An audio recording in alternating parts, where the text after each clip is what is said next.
ఆరాధన కొరకై కొన్ని మాటలు మన బైబిల్ గ్రంథంలో చూసుకొని దేవుణ్ణి ఆరాధించుకుంటాం. ఈరోజు దేవుని యొక్క పునరుత్థాన దినము, దేవుని ఆరాధించేటువంటి దినము. యేసు ప్రభు మన కొరకు చనిపోయి తిరిగి లేచినటువంటి దినాన దేవుడు మనకి ఇచ్చిన రక్షణ భాగ్యం నిమిత్తము దేవుని మనం ఘనంగా ఆరాధించుకోవాలని దేవుడు కోరుతున్నాడు. కాబట్టి పునరుత్థాన దినంలో ఆరాధించే కొరకై కొన్ని మాటలు జీవ గ్రంథంలోని మనం పరిశీలనగా చూసుకొని దేవుని ఘనంగా మనం ఆరాధించుకుందాం. లూకా సువార్త 19వ అధ్యాయం మొదటి నుండి 10 వచనాలు మనం అందరం కూడా కలిసి చదువుకుంటాం. ఆయన సంచరించుతూ యెరికో పట్టణంలో ప్రవేశించి దాని గుండా పోతుండెను. ఇదిగో సుంకపు గుత్తదారుడును ధనవంతుడైన జక్కయ్య అయిన పేరు గలొకడు యేసు ఎవరో అని చూడకూడదు కానీ పొట్టివాడైనందున జనులు గుంపుకూడి ఉండుట వలన చూడలేకపోయాను. అప్పుడు యేసు ఆ త్రోవన రానయుండెను కనుక అతడు ముందుగా పరిగెత్తి ఆయనను చూచుటకు ఒక మేడి చెట్టు ఎక్కెను. యేసు ఆ చోటికి వచ్చినప్పుడు కన్నులెత్తి చూచి, జక్కయ్య త్వరగా దిగుము, నేడు నేను నీ ఇంట ఉండవలసినదని అతనితో చెప్పగా అతడు త్వరగా దిగి సంతోషంతో ఆయనను చేర్చుకొనెను. అందరూ అది చూచి ఈయన పాపీన మనిషి యొద్ద బస చేయవలెనని చాలా సనుగుకొనిరి. జక్కయ్య నిలబడి, ఇదిగో ప్రభువా, నా ఆస్తిలో సగం పేదలకు ఇస్తున్నాను. నేను ఎవరిదైనను అన్యాయంగా దేనినైనా తీసుకుని ఎడల అతనికి 4 ఇంతలు మరలా చెల్లించునని ప్రభువుతో చెప్పెను. అందుకు యేసు, ఇతడును అబ్రహాము కుమారుడే, ఎందుకనగా నేడు ఈ ఇంటికి రక్షణ వచ్చి ఉన్నది. నశించిన దానిని వెతికి రక్షించుటకు మనిషి కుమారుడు వచ్చెనని అతనితో చెప్పెను. యోహాను సువార్త 4వ అధ్యాయము 23-24 వచనాలు. యోహాను సువార్త 4వ అధ్యాయము 23-24 వచనాలు చదువుకుంటాం.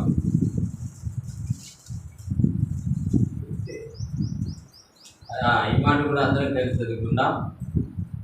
అయితే యథార్థముగా ఆరాధించువారు ఆత్మతోనూ సత్యముతోనూ తండ్రిని ఆరాధించుకాలం వస్తున్నది, అది ఇప్పుడు వచ్చే ఉన్నది. తను ఆరాధించువారు అట్టివారే కావాలనని తండ్రి కోరుతున్నాడు. దేవుడు ఆత్మ కనుక ఆయన ఆరాధించువారు ఆత్మతోనూ సత్యముతోనూ ఆరాధించవలను. దేవుని సహాయం కొరకు చిన్న ప్రార్థన చేసుకుంటాం. కన్ను మూసుకోండి, మోకరించండి. ప్రేమల తండ్రి, పరిశుద్ధుడైన దేవ, మహోన్నతుడైన తండ్రి, మహాగణుడైన ప్రభువా, ఉదయకాల సమయంలో నీ యొక్క ఇంటిలో, నీ మందిరంలో, నీ పాద సన్నిధిలో నిన్ను ఆరాధించే కొరకే చిన్న మందగా చేరి రాగలుగుటకు మీరు ఇచ్చినటువంటి గొప్ప సమయాన్ని బట్టి ఈ వందనాలు చెల్లిస్తున్నాం.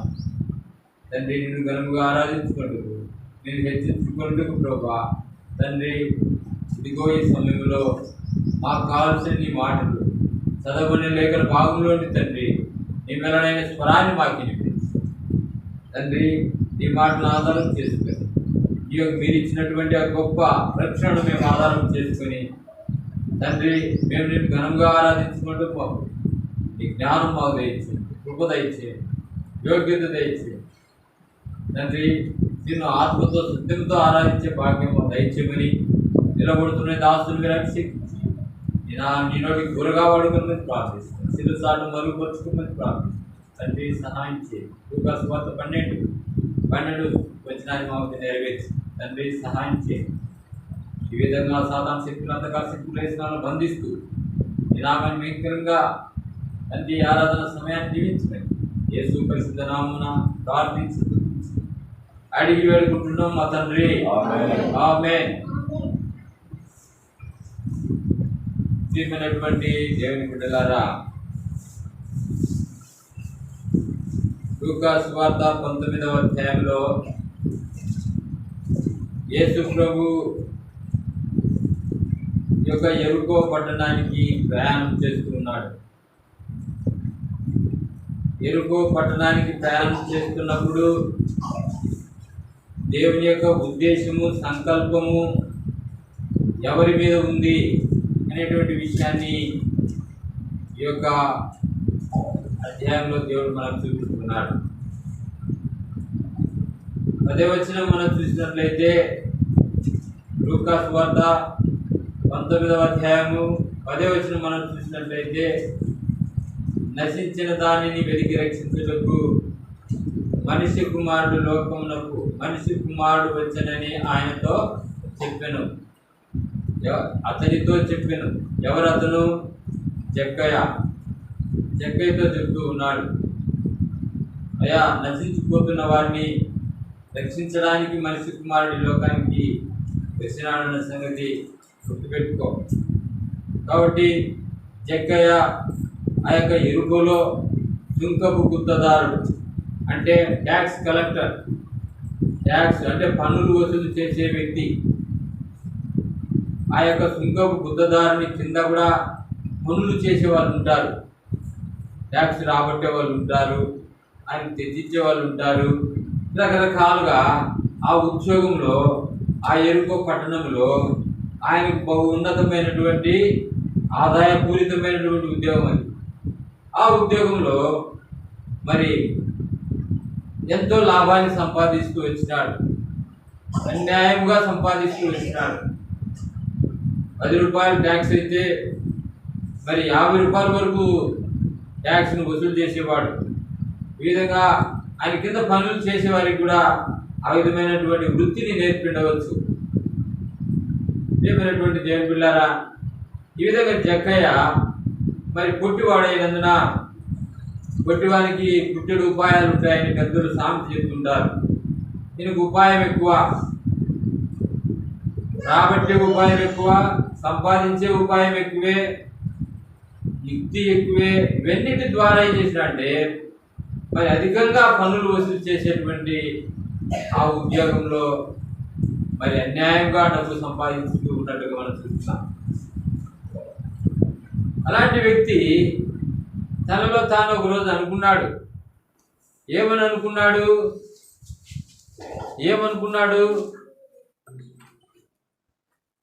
యేసు ప్రభు ఎవరో నేను చూడాలి. ఆయన అద్భుతాలు చేసినాడంట, ఆశ్చర్యకార్యాలు చేసినాడంట, చనిపోయిన వారిని లేపినాడంట, అనేక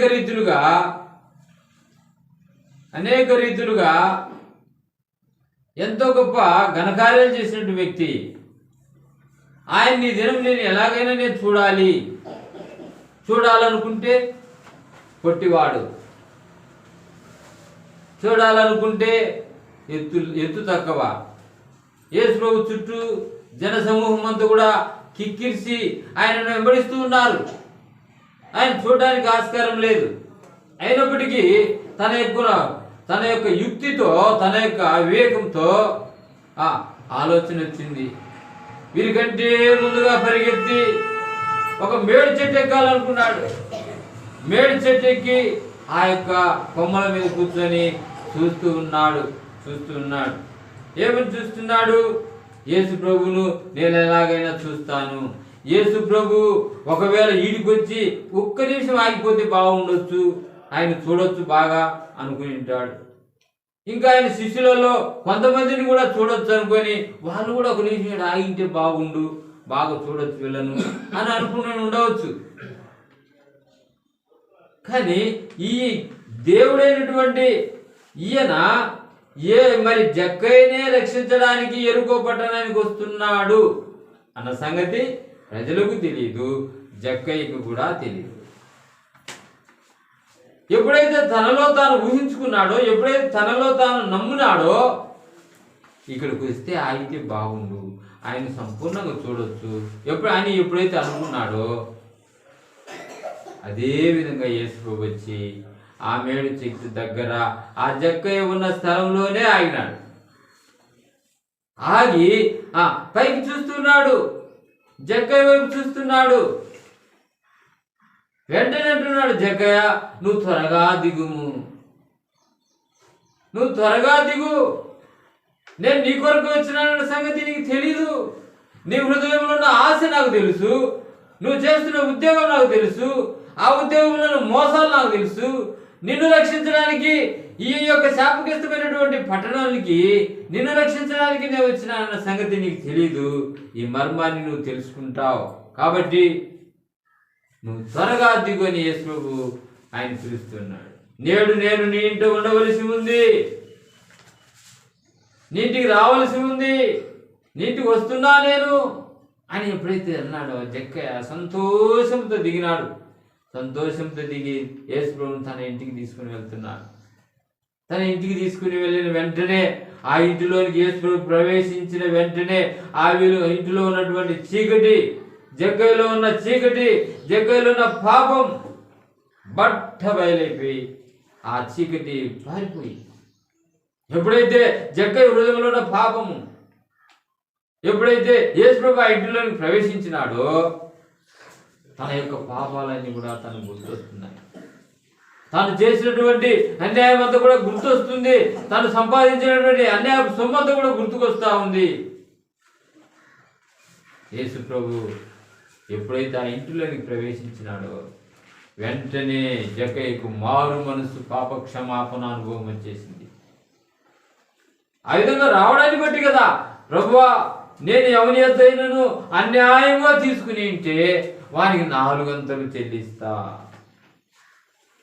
ఈ మాట జక్కయ్యలోంచి రావడానికి గల కారణం ఏంటంటే యేసు ప్రభు ఆ ఇంటిలోకి వచ్చిన తర్వాత జక్కయ్యలో ఉన్న పాపం అంతా కూడా ప్రత్యక్షంగా మరి జక్కయ్య కనపడతా ఉంది. ఆ పాపాన్ని ఒప్పుకోవాలనేటువంటి తపన అధికారంలే జక్కయ్య. ఎప్పుడైతే తన పాపము ఒప్పుకొని ప్రభువా ఎవరి యొద్దైనా నేను అన్యాయంగా తీసుకున్నాను, వారికి 4 అంతలు ఒక్క వ్యక్తి దగ్గర ₹1 తీసుకుని ఉంటే అతనికి ₹4 ఇస్తా, నిజంగా నేను అన్యాయం చేసిన, అన్యాయంగా సంపాదించిన, ఇది నా పాపమే, నా దోషమే అని తాను ఎప్పుడైతే ఒప్పుకున్నాడో వెంటనే మరి యేసు ప్రభు కూడా నేడు ఈ ఇంటికి రక్షణ వచ్చింది, ఇతడు కూడా అబ్రహాము కుమారుడే. ఎప్పుడైతే జక్కయ్యకు విశ్వాసము కలిగిందో, ఎప్పుడైతే జక్కయ్యకు రక్షణ కలిగిందో ఈ యొక్క విశ్వాసము కలిగినటువంటి బిడ్డలందరూ కూడా అబ్రహాము సంతానం కిందికే వస్తారు. అబ్రహాము విశ్వాసులకు తండ్రి. అబ్రహాము దేవుని నమ్మెను, అది అతనికి నీతిగా ఎంచబడిందని రాయబడింది. నువ్వు నీతిమంతుడు ఎలా చేయబడతావు? దేవుని నమ్మినప్పుడే నువ్వు నీతిమంతుడిగా చేయబడతావు. విశ్వాసులకు తండ్రి అంట అబ్రహాం. ఆయన సంతానంలో చేర్చబడ్డాడు. ఇతడు కూడా అబ్రహాము కుమారుడే. నేడు ఇంటికి రక్షణ వచ్చింది, ఇంటికి రక్షణ వచ్చింది. ఇతడు దేవుని కుమారుడు అయిపోయినాడు, దేవుని విశ్వాసం కలిగిన బిడ్డగా మారిపోయినాడు. ఇతని ఇంటిలోనికి వెలుగు ప్రవేశించింది. ఆ ఇండ్లంతా కూడా మరి దేవుని యొక్క వెలుగుతో నింపబడింది. ఆ కుటుంబం అంతా రక్షణలోనికి రాబడింది. ఇది ఒక గొప్ప దేవుని యొక్క సంకల్పం, ఉద్దేశం. నువ్వు ఆహ్వానిస్తే, నువ్వు ఆశపడితే, నువ్వు కావాలనుకుంటే దేవుని యొక్క ఉద్దేశాలు నీలోకి ప్రవేశిస్తాయి. నీటిలోనికి రక్షణ ప్రవేశిస్తుంది. నీటిలో చీకటి శక్తులు కానీ చీకటి సంబంధమైనటువంటి పాపాలు కానీ నీటిలో ప్రవేశం ఉండదు. దేవుని ఆత్మ చేత మీరు నడిపించబడుతూ ఉంటారు. ఈ విధంగా జక్కయ్యను రక్షించి తన బిడ్డగా తన స్వాస్థ్యముగా చేసుకున్నాడు. ఆ రక్షణ భాగ్యం కలుగజేయట కొరకే ప్రభు యేసుక్రీస్తు లోకానికి నీ కొరకు నా కొరకు పరలోక వైభవాన్ని వదిలిపెట్టి, పరలోకంలో తండ్రితో కూడా ఉండే భాగ్యాన్ని వదిలిపెట్టి ఈ లోకానికి తను తాను రిక్తుడుగా, తను తాను మనిషి కుమారుడుగా, తను తాను దాసుడుగా ఎంతగా తగ్గించుకొని ఈ లోకానికి వచ్చినాడో గుర్తు చేస్తున్నాడు మనకు దేవుని బిడ్డలారా. ఈ సమయంలో జక్కయ్యను రక్షించిన దేవుడు నిన్ను కూడా రక్షించుకోవడానికి ఈ లోకానికి వచ్చినాడన్న సంగతి గుర్తు చేస్తుంది. ఎరుకు అనగా శాపగ్రస్తమైనటువంటి పట్టణం, ఎరుకు అనగా పాపంతో నిండినటువంటి పట్టణం. ఆ పట్టణంలో జక్కయ్య అనే వ్యక్తిని రక్షించడానికి వచ్చినట్లుగా నిన్ను రక్షించడానికి పాపలోకానికి పరిశుద్ధుడైనటువంటి దేవుడు ఎలాగ దిగి వచ్చినాడన్న సంగతి గుర్తు చేస్తుంది. ఆ యొక్క శిలువలో నీ పాపం నిమిత్తము నీ యొక్క క్రియలన్నింటినీ కూడా ఆ శిలువలో మేకులతో కొట్టివేసుకుని ఆ సిలువలో నీ కొరకు నీ పాపమంతా కడిగివేటు కొరకు తన యొక్క పరిశుద్ధ రక్తాన్ని నీ కొరకు కార్చినాడు. తన శరీరం అంతా దున్నబడింది. తన శరీరంలో ఉన్న కడబొట్టు వరకు తన రక్తాన్ని కార్చినాడు. ఆ రక్తం ఇచ్చి పాపంలో జీవిస్తున్న నిన్ను, మరణానికి జోగుతున్న నిన్ను, పాప నాశనానికి సిద్ధపడుతున్న నీవు, శత్రువైన సైతాను ఊరిలో చిక్కుకుని నిన్ను విడిపించుట కొరకే తన రక్తాన్ని నీ కొరకు కార్చినాడు. ఆ రక్తమే నీ పాప విమోచనకు కారణమైంది. నీ పాప పరిహారార్థానికి ఆయన రక్తమే కారణమైందన్న సంగతి గుర్తు చేసుకో ఉదయకాల సమయంలో మీ సోదరి సోదరుడా. కాబట్టి మనము మన అపరాధముల చేత చూడండి, ఎఫెసీయులకు రాసిన పత్రిక 2వ అధ్యాయం, ఎఫెసీయులకు రాసిన పత్రిక 2వ అధ్యాయం 1వ వచనం, మీరు మీ అపరాధముల చేతను పాపముల చేతను మీరు చచ్చిన వారై ఉండగా ఆయన మిమ్మును క్రీస్తుతో కూడా బ్రతికించను. మన అపరాధములు మన పాపములతో మనం చచ్చిపడి ఉన్నాం. మనం బ్రతికించడానికి ఒక నాదుడు కావాలా, ఒక దేవుడు కావాలా, ఒక పరిశుద్ధుడు కావాలా. ఆయన భూమి మీద లేకపోగా పరిశుద్ధుడైనటువంటి దేవుడే ఈ లోకానికి నీ కొరకు నా కొరకు ఆ మానవాకారాన్ని ధరించుకొని, దాసుని స్వరూపాన్ని ధరించుకొని, తను తానే రిక్తుడుగా చేసుకొని శాపగ్రస్తమైనటువంటి శిలువ మరణాన్ని ఎన్నుకున్నాడు. ఎందుకు? నశించిపోతున్నావు నీవు, మరణానికి జోగుతున్నావు నీవు, నీ పాపములతో అపరాధంలో చచ్చి ఉన్నావు నీవు.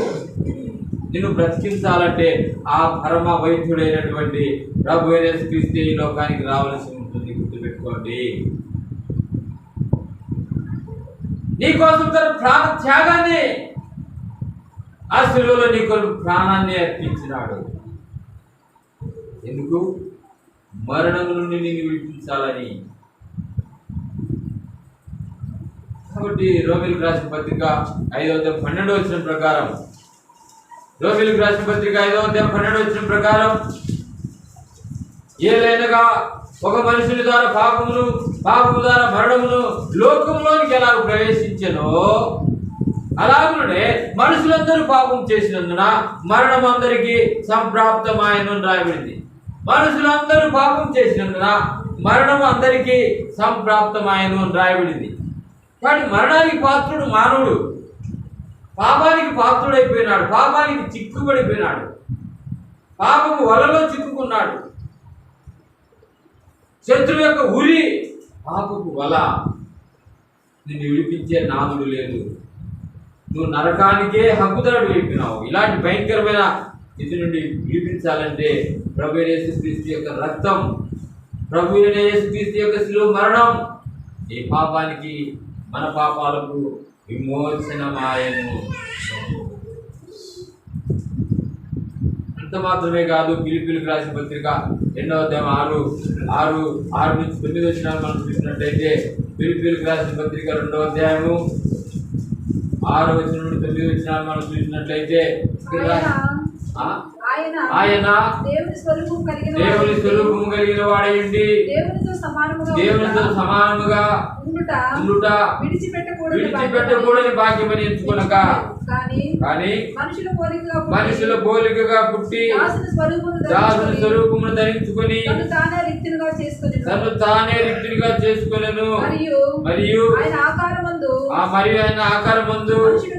మనుషుడుగా కనబడి మరణం పొందినంతగా అనగా శిలువ మరణం పొందినంతగా అవిధేయత చూపిన వాడై, అవిధేయత కాదు విధేయత చూపిన వాడై తను తాను తగ్గించుకొనెను. ఎంతగా తగ్గించుకున్నాడు, ఎంతగా విధేయత చూపినాడు. ఏమి నీలో ఉన్న ప్రత్యక్షత, ఏమి నీలో ఉన్న క్వాలిఫికేషన్స్, ఏమి నీలో ఉన్న పరిశుద్ధత, ఏమి నీలో ఉన్న ప్రత్యక్షత. పనికిరాని బట్టి మనుషులు మనం సాధారణ బంధకాల్లో చిక్కుబడి మరణానికి జరుగుతున్న మనల్ని రక్షించడానికి, అంతగా దేవుడు విధేయత చూపడానికి మనలో ఉన్నటువంటి యోగ్యత ఏమిటి? ఏమైనా దేవుని పిల్లారా, అయోగ్యులం మనము, అపవిత్రులము, దూషకులము, హింసకులము, స్వార్థపరులము, భయంకరమైన పాపంలో జీవిస్తున్నటువంటి పాప లక్షణాలు కలిగిన మనము మరణానికి పాత్రలమైన మనల్ని రక్షించడానికి ఇంతగా తగ్గించుకున్నాడు. చూసారా?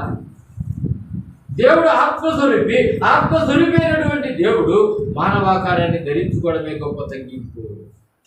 దాసుని స్వరూపాన్ని ధరించుకోవడమే గొప్ప తగ్గింపు. తను తాను రిక్తుడిగా చేసుకోవడమే గొప్ప తగ్గింపు. సృష్టికర్త అయినటువంటి దేవుడు పశువుల పాకలో పొత్తి గుడ్డలతో పరుండబెట్టవలసినటువంటి ఆ భయంకరమైన స్థితిలోనికి దిగజారినటువంటి ఆ దేవుని యొక్క ప్రేమకు నువ్వేమి చెల్లించగలవు? ప్రియమైనటువంటి దేవుని బిడ్డలారా, ఏప్రిల్కి రాసిన పత్రిక 2వ అధ్యాయం 14 వచనం. ఏప్రిల్కి రాసిన పత్రిక 2వ అధ్యాయము 14 వచనం. ఏ స్థానంలో నుండి దేవుడు నిన్ను విడిపించాడు. కాబట్టి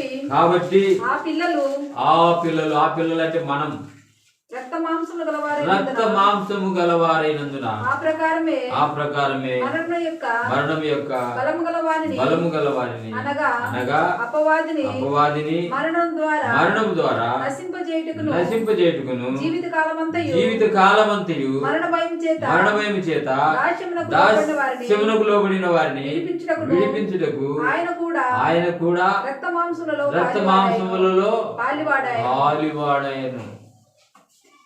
ఆత్మస్వరూపి అయినటువంటి దేవుడు రక్తం కార్చాలంటే,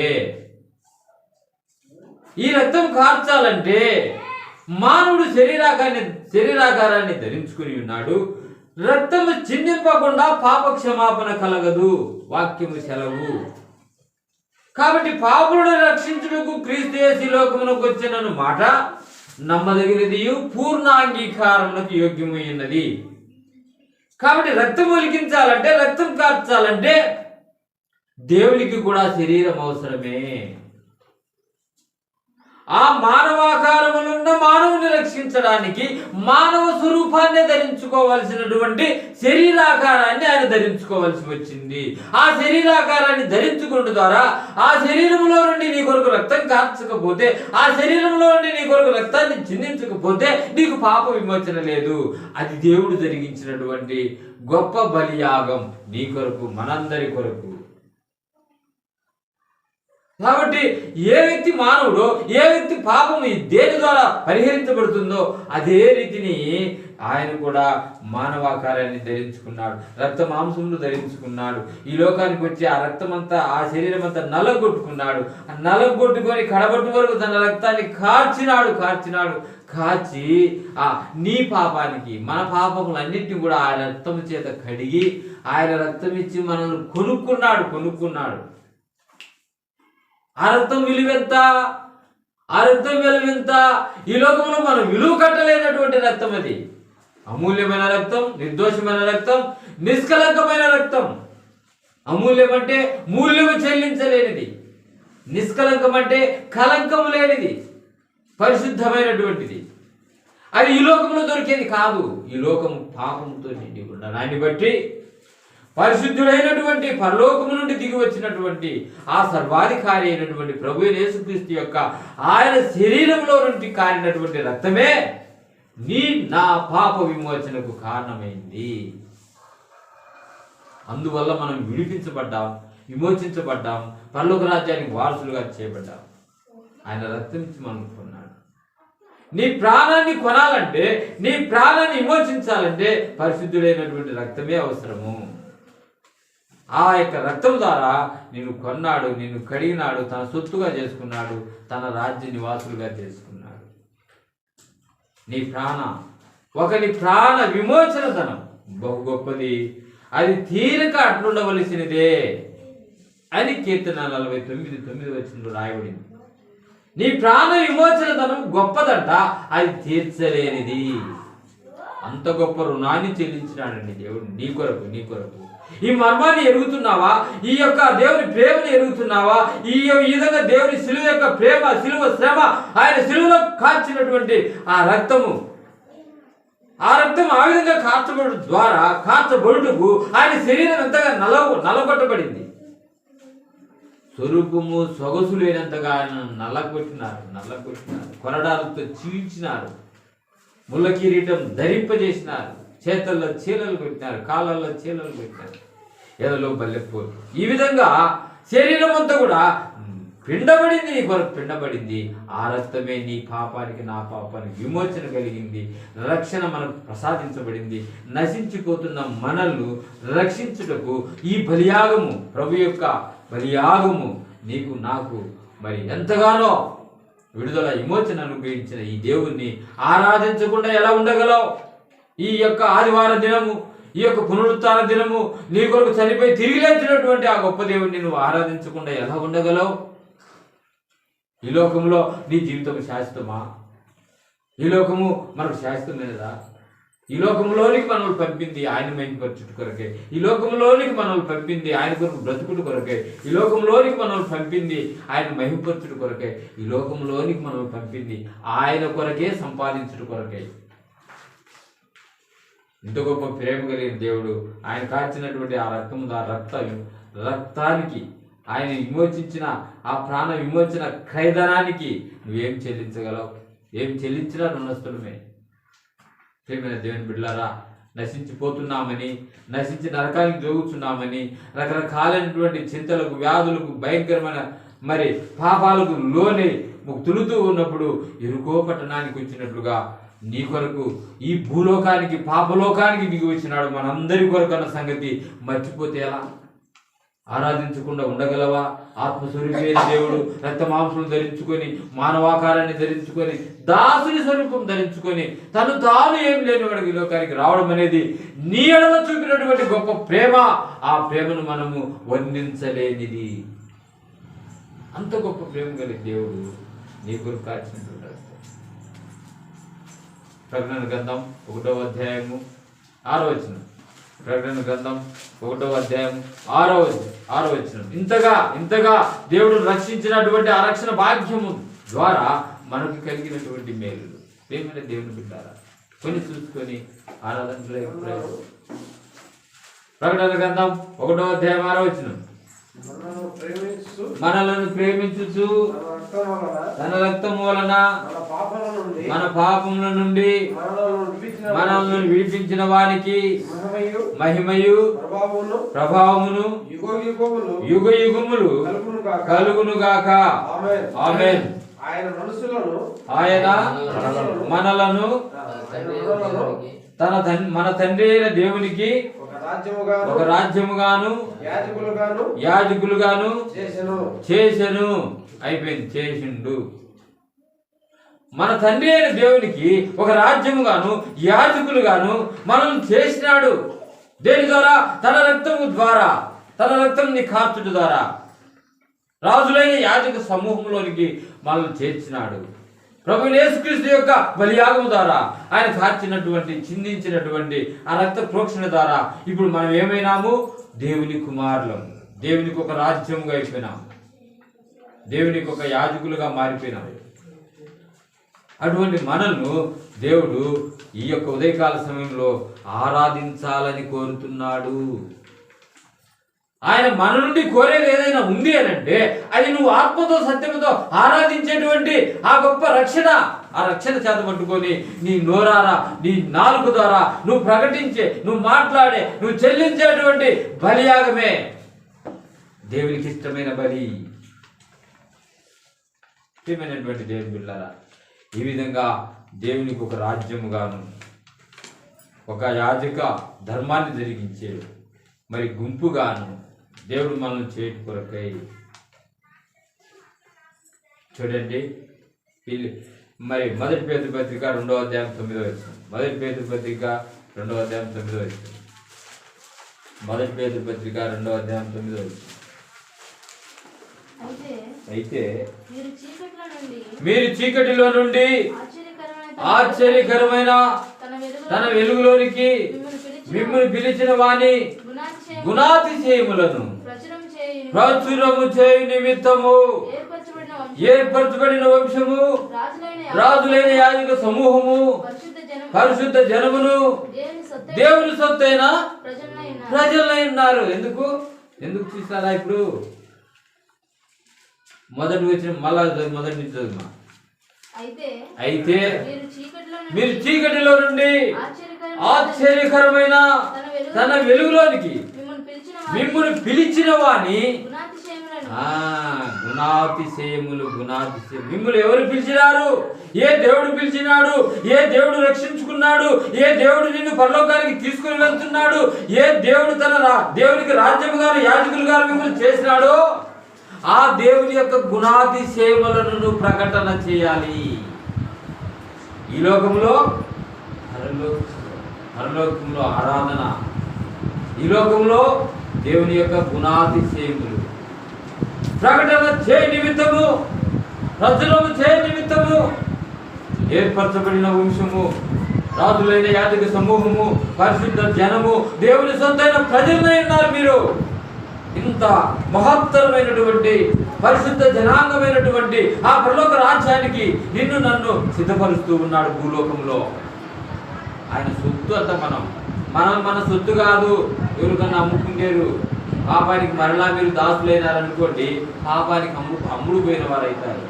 సిలువను, దేవుని యొక్క యేసు ప్రభువును మరలా బాహాటంగా సిలువ వేసిన వారు అవుతారు. గుర్తుపెట్టుకోండి ప్రియమైన దేవుని బిడ్డలారా.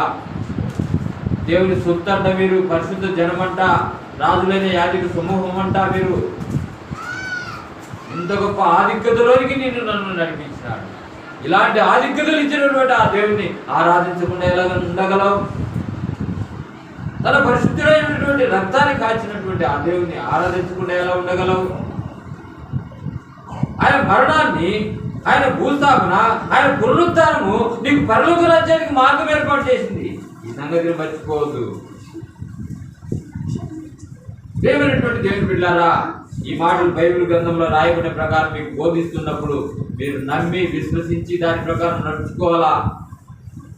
యేసుప్రభు శిష్యుల్లో తోమ అయినటువంటి ఒక వ్యక్తి యేసుప్రభు చనిపోయి తిరిగి లేచిన తర్వాత యేసుప్రభు శిష్యులతో వచ్చి మాట్లాడి వెళ్ళిన తర్వాత రోమ కూడా వచ్చినాడు. మళ్ళా వచ్చి యేసుప్రభు శిష్యులు చెప్పినారు ఏమని, అయ్యా యేసుప్రభు వచ్చినాడు, మాతో మాట్లాడినాడు, యేసుప్రభు తిరిగి లేచినాడు అని చెప్తే తోమ నమ్మలేదు. ఎప్పుడైతే నేను నమ్మను, ఆయన వచ్చి ఆయన గాయములలో నా ఏలు పెట్టి నేను చూస్తేనే కానీ నమ్మను అని వారితో చెప్పినప్పుడు, ఈ దేవుడు గ్రహింపు కలిగినటువంటి దేవుడు కదా, సర్వాంతర్యమైనటువంటి దేవుడు కదా. ఆ టైంలోనే మళ్ళా రెండోసారి ప్రత్యక్షమైనాడు తోమ ఉన్నప్పుడు. అప్పుడు ప్రత్యక్షమై తోమ ఇదిగో నా చేతుల్లో నీ ఏలు పెట్టి చూడు, నా ఎదలో నీ ఏలు పెట్టి చూడు, నా కాళ్ళలో నీ ఏలు పెట్టి చూడు అని తోమతో చెప్పినప్పుడు అప్పుడు గ్రహించి పశ్చాత్తాపడి, ప్రభా నన్ను క్షమించు, నేను అవిశ్వాసంతో ఈ విధంగా మరి అనుకున్నాను. అప్పుడు తోమాతో చెప్తున్నాడు ఏమని, తోమా నువ్వు చూసి నమ్మినావయ్యా, నువ్వు చూసి నమ్మినావు. చూడక నమ్మిన వారు ధన్యులు అంట, చూడక నమ్మిన వారు ధన్యులు. ఇప్పుడు మనం దేవుని యొక్క శిలువ మరణాన్ని చూడలేదు, దేవుని యొక్క స్వరూపాన్ని మనం చూడలేదు, దేవుని యొక్క ఆ దినాల్లో ఉన్నటువంటి ఆ పరిస్థితులన్నీ కూడా మనం చూడలేదు. అందుకు సాక్ష్యం బైబిల్ గ్రంథం. అందుకు దేవుని యొక్క వాక్యమే మనకు సాక్ష్యం. ఈ సాక్ష్యాన్ని చూసి నమ్మిన నీవు ధన్యుడు. ధన్యతలోనికి తీసుకుని రాబడిన నీవు, దేవుని యొక్క రక్షణలోనికి తీసుకుని రాబడిన నీవు, ఆయన రక్తం చేత కడగబడినటువంటి నీవు, పరలోక రాజ్యానికి సిద్ధపడుతున్న నీవు, దేవుణ్ణి ఆరాధించుట గొప్ప ధన్యత నీ జీవితంలో, మనందరి జీవితంలో. యేసుక్రీస్తు యొక్క రక్తం, మరణం, పునరుత్థానం నీ జీవితాన్ని ధన్యకరంగా మార్చింది. అందుని బట్టి నువ్వు దేవుని ఆరాధించబడ్డావు.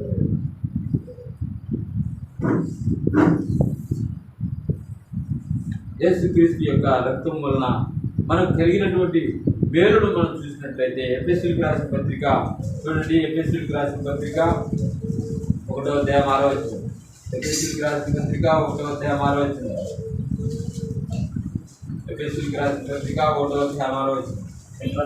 ఎట్లనగా తన ప్రియయందు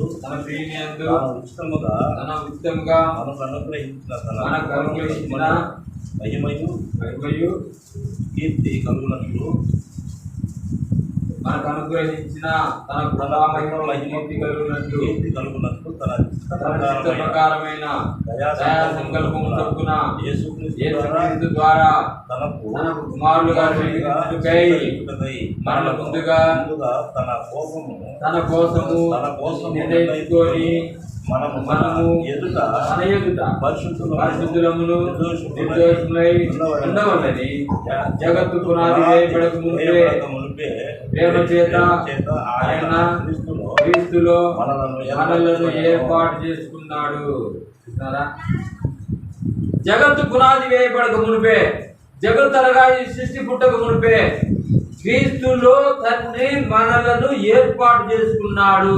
ఎందుకు? తన ఎదుట నిర్దోషులమును పరిశుద్ధులమై ఉండవల్లని ఈ సృష్టి పుట్టక మునిపే తండ్రి మనల్ని క్రీస్తులో ఏర్పాటు చేసుకున్నాడు. నువ్వు ఇప్పుడు పుట్టిన మనిషి కాదు. నువ్వు తల్లి గర్భంలో 20 సంవత్సరాల ముందు ఒకరు వచ్చినారు, 50 సంవత్సరాల ముందు ఒకరు వచ్చినారు, 70 సంవత్సరాల ముందు ఒకరు పుట్టినారు. ఇది నీ జన్మ అనుకుంటున్నావు కాదు. సృష్టి ఆరంభానికి మునిపే నువ్వు తండ్రిలో యేసు ప్రభువులో నువ్వు పుట్టినావు. ఆనాటి నుండి దైవ సంకల్పంలో దేవుని ఆత్మలో నువ్వు నివసిస్తూనే ఉన్నావు.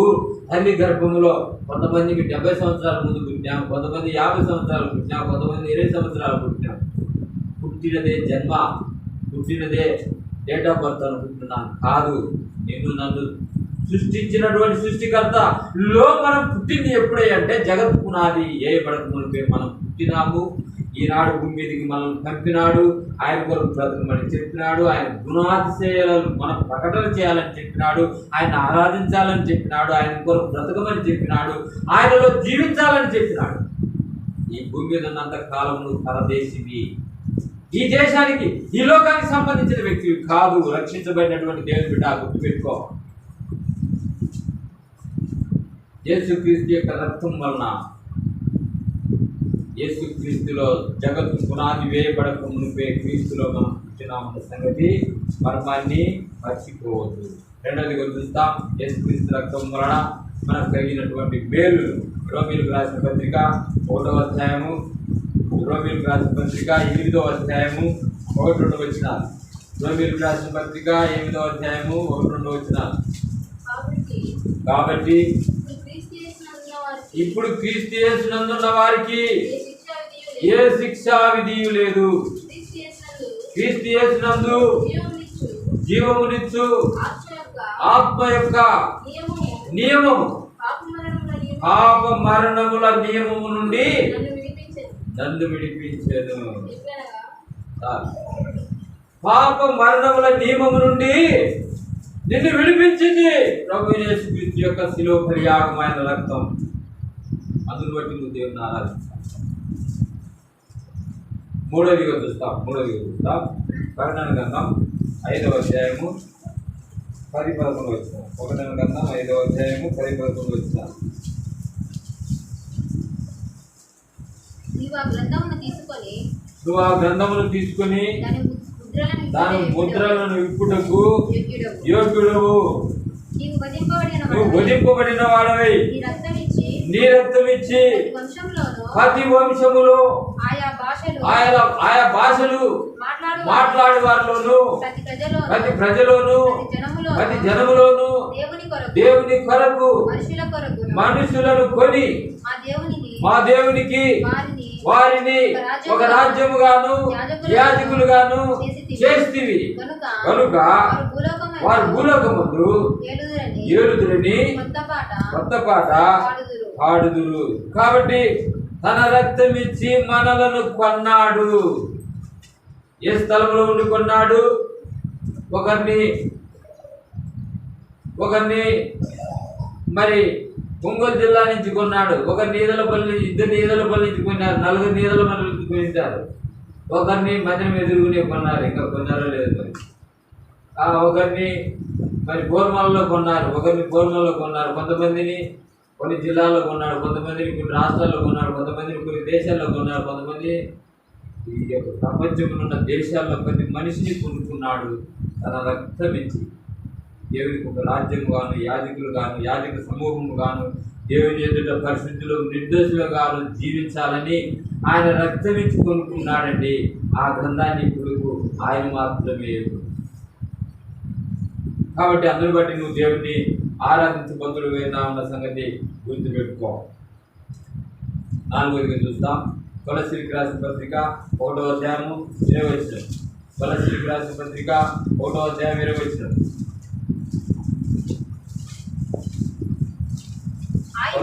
ఆయన శిలువ రక్తం చేత సంధి చేసి ఆయన ద్వారా సమస్తమును అయి భూలోకమందుమైనను పరలోకమందున్నవైనను వాటన్నిటిని ఆయన ద్వారా తనతో సమాధాన పరచుకొనవలెననియు.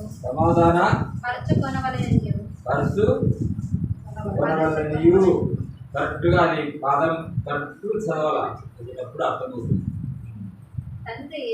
తండ్రి అభిష్టమాయను. కాబట్టి దేవుని బిడ్డలారా, శిలువ రక్తం చేత సంధి చేసి ఆయన ద్వారా సమస్తమును భూలోకమందున్నవైనను పరలోకమందున్నవైనను వాటన్నిటిని ఆయన ద్వారా, ఆయనగా ప్రభునేసు క్రీస్తు ద్వారా తనతో సమాధాన పరుచుకునవలని తండ్రి అభిష్టమాయను. యేసుక్రీస్తు ద్వారా మనను సమాధాన పరుచుకోవాలని, మనను తన కుమారులుగా స్వీకరించాలని, మనం తన ఎదుట నిర్దోషులుగా జీవించాలని, మనం ఆ పరలోక రాజ్యంలో యాజక సమూహముగా ఉండాలని, ఆ పరలోక రాజ్యంలో దేవదూతల మధ్య మనం నిత్యం దేవుని ఆరాధించాలని తండ్రి యొక్క ఇష్టమాయను. యేసుప్రభు రాకపోతే, యేసుప్రభు ఈ లోకానికి వచ్చి శిలువ మరణం పొందకపోతే, రక్తం కార్చకపోతే, తండ్రికి మనకున్నటువంటి పాప గోడను పడగొట్టకపోతే తండ్రికి మనకు సమాధానం లేదండి. కాబట్టి దేవుడు తండ్రిని మనల్ని ఏకం చేసినాడు. ప్రభు యేసుక్రీస్తు ద్వారా సమాధానం అనుగ్రహించబడింది. రక్షించబడక మునుపు తండ్రికి మనకు సమాధానం లేదు, ఐక్యత లేదు. అందుని బట్టి నువ్వు దేవుడిని ఆరాధించాలని దేవుడు కోరుతున్నాడు. కాబట్టి 1 పేతురు పత్రిక 2వ అధ్యాయం 9వ వచనం, 1 పేతురు పత్రిక 2వ అధ్యాయం 9వ వచనం, అక్కడ రాయబడినటువంటి ఇందాక మనం చదువుకున్నటువంటి ఆ మాటలే చదవండి మరొకసారి. 9వ వచనం, అయితే మీ చీకటిలో నుండి ఆశ్చర్యకరమైన తన వెలుగులోనికి మిమ్మల్ని పిలిచిన వాని గుణాతిశయములను రాత్రిలో వచ్చే నిమిత్తము ఏర్పరచబడిన వంశమును, రాజులైన యాజక సమూహమును, పరిశుద్ధ జనమును, దేవుని సొత్తైన ప్రజలై 4 రకాలైనటువంటి ధన్యతాకరమైనటువంటి గుంపులకు మనము పేరు పెట్టుకొని కొనుక్కున్నాడు. పరిశుద్ధ జనము అంటే నా జనంలో పరిశుద్ధత తప్ప ఏముండదు. రాజులైన యాజక సమూహం అంటే రాజు యొక్క కుమారులం. మన దేవుడు రాజులకు రాజు, ప్రభులకు ప్రభువు, రాజాది రాజు, ఘనమైన మహారాజు. ఆయన బిడ్డలో మనం తక్కువగా చేసుకోకూడదు. మనం డ్రెస్ చేసుకోవడంలో కానీ, మన డిగ్నిఫైడ్ పెయింటింగ్ చేయడంలో కానీ, ఒక శుభ్రత మంచి దుస్తులు ధరించుకొని ఒక రాజకుమారులంగా రాజకుమార్తెలంగా మనం ఉండాలి భూమి మీద. అంతగా ఆశీర్వదించినాడు మనల్ని. ఇంకా మనలో ఏదైనా లోపం అయ్యి ఉన్నట్లయితే తగ్గించుకుంటున్నారు మనల్ని. కాబట్టి రాజులైన యాజక సమూహంగా మిమ్మల్ని చేసినాడు కాబట్టి మీరు దేవుని ఆరాధించాలని దేవుని కోరిక. 2వ పేతురు పత్రిక 1వ అధ్యాయం 2వ పేతురు పత్రిక 1వ అధ్యాయం 11వ వచనం. 2వ పేతురు పత్రిక 1వ అధ్యాయం 11వ వచనం. మీరిటి క్రియలు చేయవారైతే ఎప్పుడును తొట్టిల్లరు. అలాగున మన ప్రభువును రక్షకుడైన యేసుక్రీస్తు యొక్క నిత్య రాజ్యం ప్రవేశం మీకు సమృద్ధిగా అనుగ్రహించబడును. బడును అంటే బడెను ఉందా? కాబట్టి యేసుక్రీస్తు ప్రభు యొక్క రాజ్యంలో ప్రవేశం సమృద్ధిగా దేవుడు మనకు అనుగ్రహించబడింది. అమెరికా పోవాలంటే వీసా కావాలా, అమెరికా పోవాలంటే పాస్పోర్ట్ కావాలా, ఇంగ్లాండ్ పోవాలంటే ఏ దేశానికన్నా వెళ్ళు, వీసా కావాలా, పాస్పోర్ట్ కావాలా, లేకపోతే పర్మిషన్ లేదు. పరలోక రాజ్యానికి వెళ్ళాలంటే ఇంకెంత గొప్ప వీసా గుర్తుపెట్టుకోండి. యేసు ప్రభు ఇచ్చినటువంటి వీసానే నీ రక్షణ. యేసు ప్రభు ఇచ్చినటువంటి వీసానే నీ రక్షణ. నువ్వు పరలోక రాజ్యానికి ఏ రోజైనా, ఏ గంటకైనా, ఏ క్షణంలోనైనా నువ్వు క్షణంలో వెళ్ళిపోతావు దేవుని రాజ్యానికి. ఆ భూమి మీద ఉన్నప్పుడే ఆ శిలువ మరణం ద్వారా, ఆయన కాచిన రక్తము ద్వారా నువ్వు పరలోక రాజ్యానికి దేవుడు ఇచ్చినటువంటి అధికారమే నీ రక్షణ భాగ్యం. ఆ రక్షణ చేతబడుతుంది. ప్రభా, నాకు ఇచ్చిన ఈ గొప్ప ధన్యతను బట్టి ఏమని ఆరాధించగలను ప్రభా? ఆరాధించకుండా ఎలా ఉండగలవు? ఎఫెసీయులకు రాసిన పత్రిక 2వ అధ్యాయం 6-7 వచనాలు. ఎఫెసీయులకు రాసిన పత్రిక 2వ అధ్యాయం 6-7 వచనాలు. ఎఫెసీ 2:6-7 వచనాలు.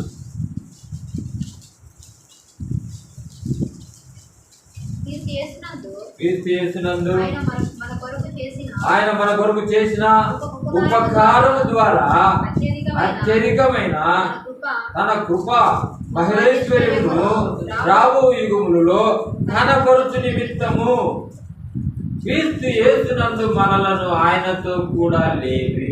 గుర్తుపెట్టుకోండి, క్రీస్తు యేసునందు మనలను ఆయనతో కూడా లేపి పరలోకమందు ఆయనతో కూడా కూర్చుండా పెట్టెను. పాస్ట్ అయిపోయింది. గుర్తుపెట్టుకోండి, కూర్చుండబెట్టెను. నువ్వు పరలోక సింహాసనం ముందు నిన్ను కూర్చుండబెట్టినాడు. ఎంత గొప్ప భాగ్యం అండి, ఎంత గొప్ప భాగ్యం. కలెక్టర్ దగ్గరికి ఎదురుపల్ల కూర్చుని దొరుకుతుంటారా? ఆయన దగ్గరికి పోవడానికి కూడా పర్మిషన్ ఉండదు. మనం ముఖ్యమంత్రి దగ్గరికి పోగలమా? ప్రధానమంత్రి దగ్గరికి పోగలమా? ఈ దేశం యొక్క ప్రధానమంత్రి, ఈ దేశం యొక్క ముఖ్యమంత్రి దగ్గరికి పోవడానికే కొన్ని పర్మిషన్లు, ఎన్నో రకాలైనటువంటి రూల్స్. పరలోకంలో దేవుని యొక్క సింహాసనం ముందు నిన్ను కూర్చుండబెట్టినాడు. ఒక పనికిరానిటువంటి మట్టి ముద్దను, ఒక పనికిరానిటువంటి వ్యక్తిని తన మహిమ శరీరంగా మార్చుకుని ఆ పరలోకములో ఆ వైభవపేతమైనటువంటి ఆ యొక్క దేవదూతల మధ్య ఆరాధనల మధ్య ఆరాధించబడుతున్నటువంటి ఆ దేవుని సింహాసనం ముందు నిన్ను కూర్చుండబెట్టినాడు సంగతి. కాబట్టి యేసుక్రీస్తు యొక్క మరణం ద్వారా, ఆయన కార్చిన రక్తం ద్వారా నీకు మనకు జరిగినటువంటి మేలులు ఏమిటంటే, జగత్తు పునాది వేయబడక మునుపే నిన్ను క్రీస్తులో ఏర్పాటు చేసుకున్నాడు. పాప మరణముల నియమం నుండి నిన్ను విడిపించినాడు. అంత మాత్రమే కాదు, మరి తన రక్తం ఇచ్చి నిన్ను కొనుక్కున్నాడు. అంత మాత్రమే కాదు, తండ్రితో నీకు ఉన్న సంబంధాన్ని సమాధానం అనుగ్రహించినాడు, పాపాన్ని కొట్టివేసి. అంత మాత్రమే కాదు, రాజులైన యాజక సమూహంగా నిన్ను మార్చినాడు. అంత మాత్రమే కాదు, పరిశుద్ధ జనముగా దేవుని సొత్తుగా నిన్ను మార్చుకున్నాడు. తనను కసురము చేయ బిడ్డలుగా నిన్ను సిద్ధపరచుకున్నాడు. అంత మాత్రమే కాదు, పరలోక రాజ్యం నీకు సమృద్ధిగా అనుగ్రహించబడింది. అంత మాత్రమే కాదు, ఆయన సింహాసనం ముందు నిన్ను కూర్చుండబెట్టినాడు. ఈ 5-6 రకాలైనటువంటి మేలులు నువ్వు కలబోసుకొని ఈ ఉదయకాల సమయంలో ఆయన పాద సన్నిధిలో ఘనముగాను ఆరాధించినట్లయితే, నీ ఆరాధన విని, నీ ఆరాధన మరి చేసేటువంటి ఆరాధన విని సంతోషించాలని దేవుడు ఈ యొక్క ఉదయకాల సమయంలో మనందరి చుట్టూ తిరుగుతున్నాడు. మనందరి హృదయాలు చూస్తున్నాడు. ఎరుగుదువా? దేవుని బిడ్డ, చూసి నమ్మిన వారి కంటే చూడక నమ్మిన వాడు ధన్యుడు. నా దేవుడు నాతో ఉన్నాడు, నా హృదయాన్ని చూస్తున్నాడు, నా ఆరాధన వినాలని ఆశపడుతున్నాడు. నాలో నుంచి వచ్చేటువంటి ఆ విలువైనటువంటి ఆరాధన, కోరుకున్నటువంటి ఆ దేవునికి నా విలువైనటువంటి ఆరాధన, నాలో నుండి వచ్చే ఆ రక్షణ మాటలు, ఆ జిహ్వా ఫలాన్ని నేను దేవునికి చెల్లించకపోతే, దేవుడిచ్చిన ఇన్ని మేలులు, ఇన్ని ఘనకార్యాలు నా గురించి చేసిన ఆ దేవునికి నేనేమి చెల్లించకపోతే ఈ లోకంలో నాకంటే దౌర్భాగ్యం అది ఎరిగి ఏమైనటువంటి దేవుని బిడ్డలారా, శాపగ్రస్తమైనటువంటి ఆ ఎరుకోలోని ప్రవేశించి ఆ జగ్గయ్యను రక్షించి ఆయన ఇంటిలోకి ప్రవేశించి జగ్గయ్య కుటుంబానికి రక్షణ ప్రసాదించినటువంటి దేవుడు, జగ్గయ్య పాపమంతా కూడా తొలగించినటువంటి దేవుడు, తన స్వాస్థ్యముగా తన యొక్క బిడ్డగా చేసుకున్నటువంటి ఆ దేవుడు నిన్ను రక్షించిన కొరకు ఈ లోకానికి వచ్చి తన యొక్క శరీరం ముందు రక్తం అంతా కార్చి, కడగొట్టు వరకు కార్చి మరి శరీరంలో సొగమందు స్వరూపమంతా కూడా కోల్పోయి ఆ యొక్క రక్తము ద్వారా నిన్ను కొని తన యొక్క బిడ్డలుగా, తన స్వాస్థ్యముగా, రాజులైన యాజక సమూహంగా, ప్రస్తుత జనముగా, దేవుని సొత్తైన ప్రజలుగా, తండ్రికి ఒక రాజ్యముగా, యాజకులుగా నిన్ను సిద్ధపరుస్తున్నటువంటి ఆ దేవుడిని నువ్వు ఆరాధించాలని దేవుడి ఉదయకాల సమయంలో నేను కోరుతున్నాడు. ఎలాంటి ఆరాధన చేయించాలా గుర్తుపెట్టుకోండి ప్రియమైన దేవుడి పిల్లరా. జగత్తు పునాది వేయబడకు మునిపే నేను క్రీస్తులు ఏర్పాటు చేసుకున్నాడు. పాప మరణం నీవు నుండి నిన్ను విడిపించినాడు. తన రక్తం ఇచ్చి నేను కొనుక్కున్నాడు. రాజులైన యాజక సమూహంగా నేను చేసుకున్నాడు. పరలోక రాజ్యానికి మార్గము, ప్రవేశము సమృద్ధిగా అనుగ్రహించినాడు. ఆయన సింహాసనం వద్ద నిన్ను కూర్చున్నాడు. పెట్టి 5 రకాలైన గుర్తుపెట్టుకోండి. ఒకవేళ 2 గుర్తుపెట్టుకోండి. వాక్యం విన్న దాని ప్రకారం నువ్వు ఆరాధన చేయకపోతే ఆ ఆరాధన దేవునికి చెందదు. గుర్తుపెట్టుకో. కాబట్టి యేసుక్రీస్తు యొక్క శిలువ మరణము ద్వారా, ఆయన కార్చిన రక్తం ద్వారా, ఆయన మరణ, భూస్థాపన, పునరుత్థానముల ద్వారా నీకు కలిగినటువంటి మేలులే ఇప్పుడు దేవుడు మనకు తెలియజేసినటువంటివి. కాబట్టి ఆ యేసు ప్రభువు చెప్పినటువంటి మాటలు, నేనే మార్గం, నేనే సత్యం, నేనే నా ద్వారా తప్ప ఎవడు తండ్రి యొద్దకు రాడు. గుర్తుపెట్టుకుని దేవుని బిడ్డారా ఈ మాట. కాబట్టి తెలుగు మాట చదువుకుని ఆరాధన ప్రవేశిస్తాం. యోహాను సువార్త 4వ అధ్యాయము 23-24 వచనాలు చదువుకుందాం. యోహాను సువార్త 4వ అధ్యాయం 23-24. అయితే యథార్థముగా ఆరాధించువారు ఆత్మతోను సత్యముతోను తండ్రిని ఆరాధించు కాలము వచ్చుచున్నది. అది ఇప్పుడును వచ్చే ఉన్నది. నన్ను ఆరాధించువారు అట్టివారే కావాలని తండ్రి కోరుచున్నాడు. దేవుడు ఆత్మ కనుక ఆయన ఆరాధించువారు ఆత్మతోను సత్యముతోను ఆరాధింపవలెను. తండ్రి నిన్ను కోరేది ఇది ఒకటే, నీలో ఉన్న విలువైనది దేవునికి ఇవ్వడమే ఆరాధన. నీలో ఉన్న శ్రేష్టమైనది ఇవ్వడమే దేవునికి ఆరాధన. అదే గొప్ప లక్షణ. ప్రభువైన యేసుక్రీస్తు మనకు ప్రసాదించిన గొప్ప భాగ్యం. దానిని నువ్వేంటి అలా హృదయమారా ఆత్మతో సత్యముతో నువ్వు ఆరాధించాలని దేవుడు కోరుతున్నాడు. కాబట్టి దేవుడు ఆత్మ కనుక ఆయన ఆరాధించువారు ఆత్మతో సత్యముతో ఆరాధించాలి. ఆత్మ ఉంది, సత్యం ఉందో లేదో గుర్తుంచుకోండి. సత్యం అనగా ప్రభువైన యేసుక్రీస్తే సత్యము. ఆయనను సత్యమైన దేవుని కలిగి నీ ఆత్మలో దేవుణ్ణి ఆరాధిస్తే ఆరాధన విని సంతోషపడాలని దేవుడు కోరుతున్నాడు. ఈ ఉదయకాల సమయంలో ఇట్టి ఆరాధన మనమందరం చేయాలని మన హృదయాలను దేవుడు చూస్తున్నాడు. ఎట్టి ఆరాధనను చెల్లించడానికి వచ్చినావో ఆయన శిలువ మరణాన్ని, ఆయన యొక్క భూస్థాపనను, పునరుత్థానాన్ని నువ్వు జ్ఞాపకం చేసుకొని దేవుడు నీకు ప్రసాదించిన రక్షణ పాత్రను చేతపట్టుకొని నువ్వు హృదయమారాన్ని, జీవాఫలాన్ని దేవునికి అర్పించుటయే విలువైన ఆరాధన. నీకున్నది దేవునికి అర్పించుటయే ఆరాధన.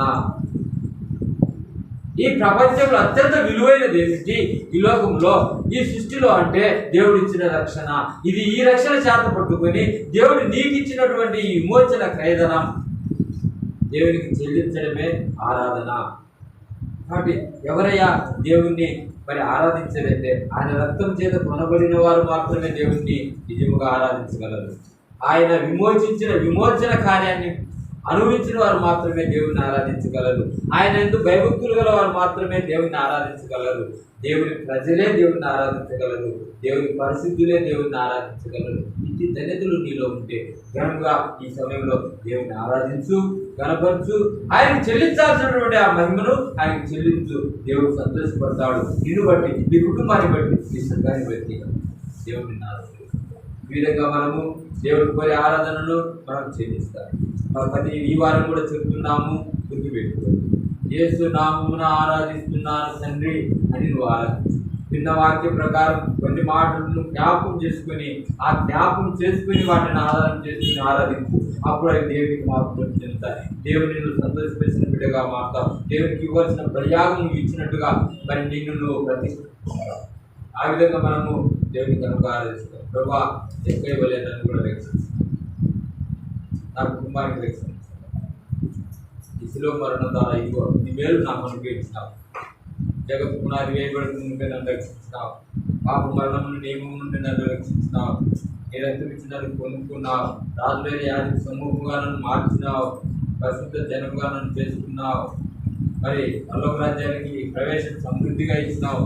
తండ్రితో నాకు సమాధానం ఇచ్చినావు. నీ సింహాసనం నన్ను చాలు. మీకు వచ్చిన మాట మూడైనా గుర్తుపెట్టుకోండి, రెండైనా గుర్తుపెట్టుకోండి. ఏది గుర్తు లేకుండా ఆరాధన అంటే నువ్వు వాక్యం లేదు.